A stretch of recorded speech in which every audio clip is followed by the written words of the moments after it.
ఓ hi అండి. అందరికీ నమస్కారం అండి. Welcome to my channel. నేను ఇప్పుడు మీ మనసుకు నచ్చే రెక్కలు అనే కథను చదివి వినిపించబోతున్నానండి. దీని రచయిత కేవి నరేందర్ గారు. ఇంకా కథలోనికి వెళ్ళిపోతే అమెరికా నుంచి శైలేంద్ర వస్తున్నాడన్న ఉత్సాహం రాఘవయ్యని ఒక చోట నిలవనీయడం లేదు. భార్య సులోచన ఫోటో ముందు నిల్చొని, సులోచన చూసావా, నీ కొడుకు ఎంత ఎదిగిపోయాడో, వాడిప్పుడు అమెరికాలో గొప్ప ఇంజనీర్. ఎల్కేజీలోనే వాడిని గుంటూరు తీసుకెళ్ళి సంవత్సరానికి 25,000 రూపాయల ఖర్చుతో హాస్టల్లో వేసి వాడిని ఎంత గొప్పవాణ్ణి చేశానో చూసావా. నువ్వేమో వాడు చదువు సంజల పేరుతో మనకి పూర్తిగా దూరం అవుతున్నాడు, వాణ్ణి మన దగ్గరే ఉంచుకొని చదివిద్దామండి అనేదానివి. వాడు మన దగ్గరే ఉంటే ఇంత వాడయ్యేవాడా? వీడితోటి వాళ్ళంతా ఆవారాగాళ్ళయ్యి రోడ్లంట తిరుగుతున్నారు. వాళ్ళ తల్లిదండ్రులు మీ వాడు నెలకి 3 లక్షలు సంపాదిస్తున్నట్ట కదా అంటుంటే ఎంత పొంగిపోతున్నానో తెలుసా. నా బాధంతా ఒక్కటే, ఎదిగిన వాణ్ణి నువ్వు కళ్ళారా చూడలేకపోయావని. రేపో మాపో అమెరికా వెళ్ళాలి కదా, అందరికీ వీడ్కోలు చెప్పొస్తాను అని బయలుదేరాడు. సందు మలుపులో కనిపించిన షావుకారు రాజయ్యతో గర్వంగా చెప్పాడు. రాజయ్య, అమెరికా వెళ్ళిపోతున్నాను, ఇంకెప్పుడొస్తానో ఏమిటో, పొలాన్ని ఇంటిని కూడా అమ్మేశాను అన్నాడు. చివరి మాటలు అంటున్నప్పుడు కళ్ళల్లో నుంచి నీళ్లు జలజలా రాలాయి. అదృష్టవంతుడివి, తిండికి లేక అమ్మడం లేదు కదా, అమెరికా వెళ్ళాక మా అందరినీ మర్చిపోకే అన్నాడు రాజయ్య. లేదు రాజయ్య, ఫోన్లు చేస్తుంటా, వెంకటయ్యని, సుధాకర్ పంతుల్ని, జోసెఫ్ని, కాంతయ్యని, రసూల్ భాయిని కలిసి వస్తాను, వాళ్ళందరికీ కూడా చెప్పొస్తాను అన్నాడు.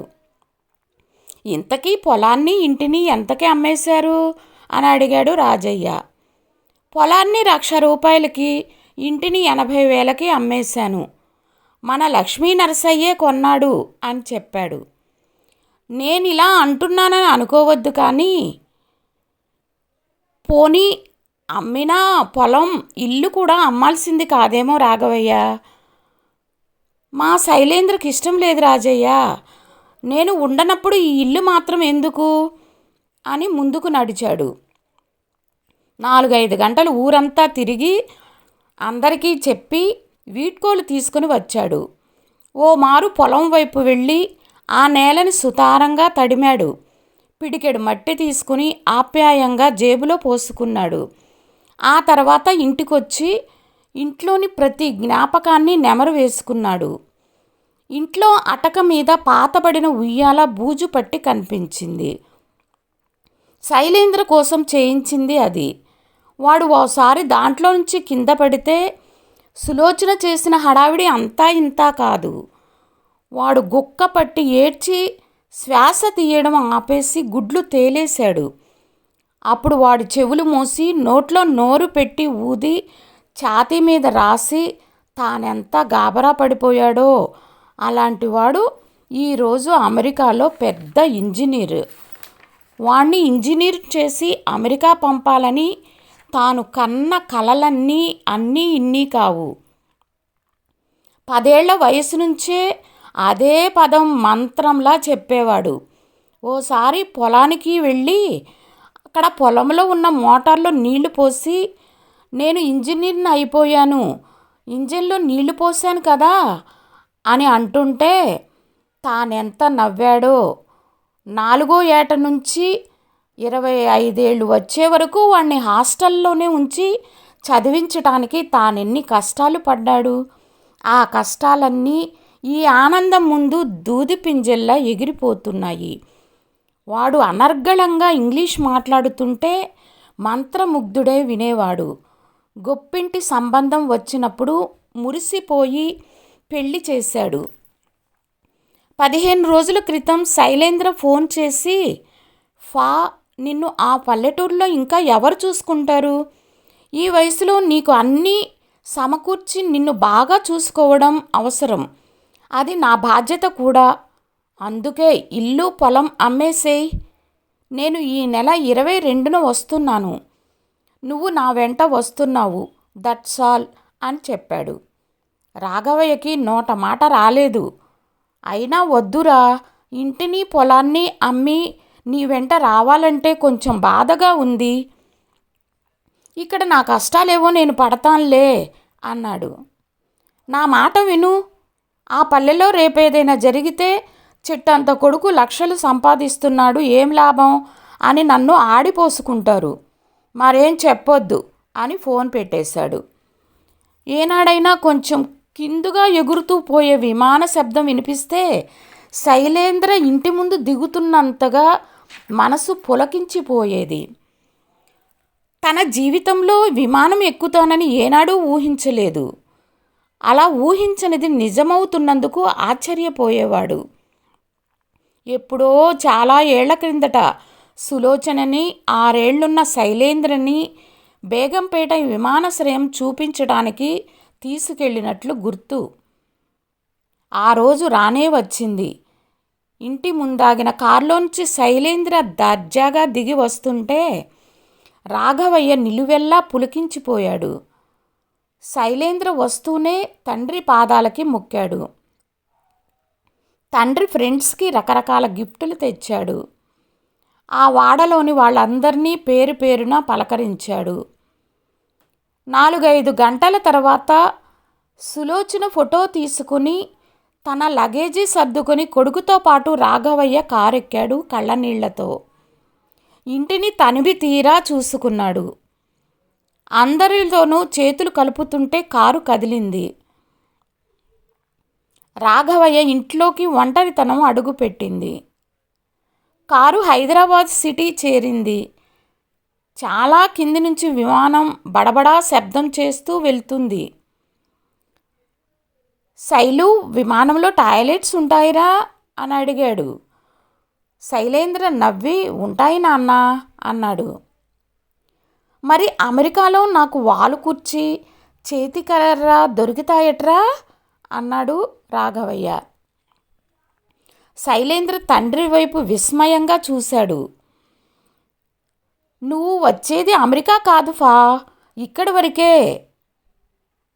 పైన వెళ్తున్న విమానం 2 ముక్కలై భయంకరంగా తన మీదే కూలుతున్నట్లు అనిపించింది రాఘవయ్యకు. ఏంట్రా నువ్వనేది? అక్కడికొచ్చి నువ్వేం చేస్తావు నాన్న? నేను రమ్య ఆఫీసులకి, పిల్లలు స్కూల్స్కి వెళ్తే అక్కడ కూడా ఇంట్లో ఒంటరిగా ఎలా ఉంటావు? నిన్నెవరు చూసుకుంటారు? మరి ఇప్పుడు ఎక్కడికి రా వెళ్ళేది? గొంతు తడారిపోతుంటే మాటలు భారంగా పెగుల్చుకొని అడిగాడు రాఘవయ్య. అప్పుడే కారాగింది. రాఘవయ్య కారు కిటికీలోంచి ఆ భవనం ముందు బోర్డుని చూసి స్థాణువయ్యాడు. కళ్ళల్లో గండి పడ్డట్టు నీటి చెలమలు కప్పేశాయి. అది సుశ్రుత ఓల్డేజ్ హోమ్. శైలేంద్ర అప్పటికే కారు దిగి డోర్ తీశాడు. ఒక వర్కర్ వచ్చి లగేజీ తీసుకువెళ్ళాడు. రాఘవయ్య శిలా విగ్రహమై నడిచాడు కొడుకు వెంట. అడుగులు తడబడుతుంటే ఓల్డ్ ఏజ్ హోమ్ మేనేజర్ ఎదురొచ్చాడు వినయంగా. నిశ్శబ్ద శోకవనంలా ఉందది. అక్కడక్కడ ఆడామగ వృద్ధులు రాఘవయ్య వైపు జాలిగా బేలగా చూశారు. మేనేజరు ఓ గదిలోకి వాళ్ళని తీసుకెళ్ళి బెడ్ని చూపించాడు. డియర్ ఫా, ఇక్కడ అన్ని వసతులు ఉంటాయి. ఆ పల్లెలో నిన్నెవరు చూసుకుంటారు? ఇక్కడైతే టూత్ బ్రష్ మీద పేస్ట్ వేసి అందివ్వడం దగ్గర నుంచి రాత్రిపూట మస్కిటో కాయిల్ పెట్టడం వరకు అన్నీ వీళ్ళే చూసుకుంటారు. మంచి ఫుడ్ ఇస్తారు. మార్నింగ్ టిఫిన్, మధ్యాహ్నం లంచ్, రాత్రి పళ్ళు, వారానికోసారి డాక్టర్ చెకప్ అన్నీ ఉంటాయి. కృష్ణ రామ అనుకుంటూ హాయిగా ఉండొచ్చు. శైలేంద్ర ఓ గైడ్లా చెప్పుకుంటూ వెళ్తున్నాడు. రాఘవయ్యకి చెవులు వినబడడం మానేశాయి. నెలకి 3,000 పే చెయ్యాలి. ఇంటిని పొలాన్ని అమ్మిన డబ్బుని బ్యాంకులో ఫిక్స్డ్ చేశాను. దాన్ని ఇంట్రెస్ట్తో ఇక్కడ నీకు అన్ని సౌకర్యాలు దొరుకుతాయి. ఆ పల్లెలో నువ్వెప్పుడు ఎలా ఉన్నావో అనే టెన్షన్ నాకింకా అస్సలే ఉండదు. శైలేంద్ర కాగితాలన్నీ పూర్తి చేసి, ఈ రాత్రి 8ంటికి నాకు ఫ్లైట్. నేను అప్పుడప్పుడు ఫోన్ చేస్తుంటాను. ఓకే ఫా, లీవ్ మీ అన్నాడు. వెళ్ళిపోబోతున్న కొడుకు చెయ్యిని గబుక్కున అందుకున్నాడు రాఘవయ్య. ఆ తండ్రి ఒంటి నిండా చెమటలు, కళ్ళ నిండా కన్నీళ్ళు. శైలు, నాకిక్కడ భయంగా ఉందిరా, మనూరు వెళ్ళిపోతాను అన్నాడు బేలగా. శైలేంద్ర మౌనంగా చేతిని విడిపించుకున్నాడు. వాచి చూసుకుని వడివిడిగా వెళ్ళిపోయాడు. రాఘవయ్య గుండె కన్నీటి పుట్టయింది. అప్పుడే రాఘవయ్య భుజం మీద చేయి పడితే ఉలిక్కి పడ్డాడు.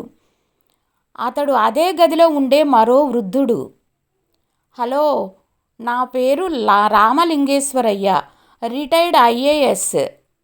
ఇప్పుడు నువ్వు నీ కొడుకుతో ఏమన్నావు? నాకిక్కడ భయంగా ఉందిరా, మనూరు వెళ్ళిపోతాన్ అని కదూ. మనం పిచ్చి తండ్రులమయ్యా. కొడుకు ప్రయోజుడు కావాలని 5-6 ఏళ్ల వయసులోనే ఏ హాస్టల్లోనో వాణ్ణి జాయిన్ చేసినప్పుడు భయంగా ఆ పసివాడు ఇదే మాట అని ఉంటాడు. ఆ రోజే మనం ఇంటికి తీసుకొని వచ్చి ఉంటే మనం ఇప్పుడు ఇంట్లోనే ఉండేవాళ్ళం.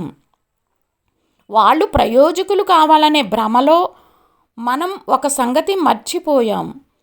హాస్టల్ జీవితాలు మన పట్ల వాళ్ళలో వాళ్ళకే తెలియని ఒక కసిని పెంచుతున్నాయి. అదేంటో తెలుసా? నువ్వు నన్ను చిన్ననాడు హాస్టల్లో దించేస్తే పెద్దయ్యాక నిన్ను నేను ఓల్డేజ్ హోమ్లో పడేస్తాను. ఆనాడే ఆ పసిగుండెలు చేసే మౌన శపథాలు వినే శక్తి మనకు ఉంటే మనకి గతి పట్టి ఉండేది కాదు. బాధపడకండి అని మరోసారి భుజం తట్టాడు. నిజమే, రాఘవయ్య చెవుల్లో 6 ఏళ్ల శైలేంద్ర, నాన్న హాస్టల్లో నాకు భయమేస్తుంది, మనింటికి వెళ్ళిపోదాం అన్న మాటలే ప్రతిధ్వనిస్తున్నాయి. కానీ ప్రయోజకుడిని చేయడమే పాపం ఈనాటి యువతరం గుడ్డిగా భావిస్తే ఈ శిక్షనైనా తీయగా అనుభవిద్దాం అనుకున్నారు ఇద్దరు. తల్లిదండ్రుల మనసంటే ఇంకా వెన్నముద్దలే అని నిరూపిద్దాం అనుకుని భారంగా మంచం మీద నడుము వాల్చాడు రాఘవయ్య. సరిగ్గా అదే సమయానికి శైలేంద్ర ఎక్కిన విమానం సుశ్రుత ఓల్డేజ్ హోమ్ బిల్డింగ్ పైనుంచి ఎగురుతూ వెళ్తోంది. కథ సమాప్తం. ప్లీజ్, ఈ కథ కనుక మీకు నచ్చినట్లయితే లైక్ చేయండి, షేర్ చేయండి, సబ్స్క్రైబ్ చేయండి. Thank you for watching.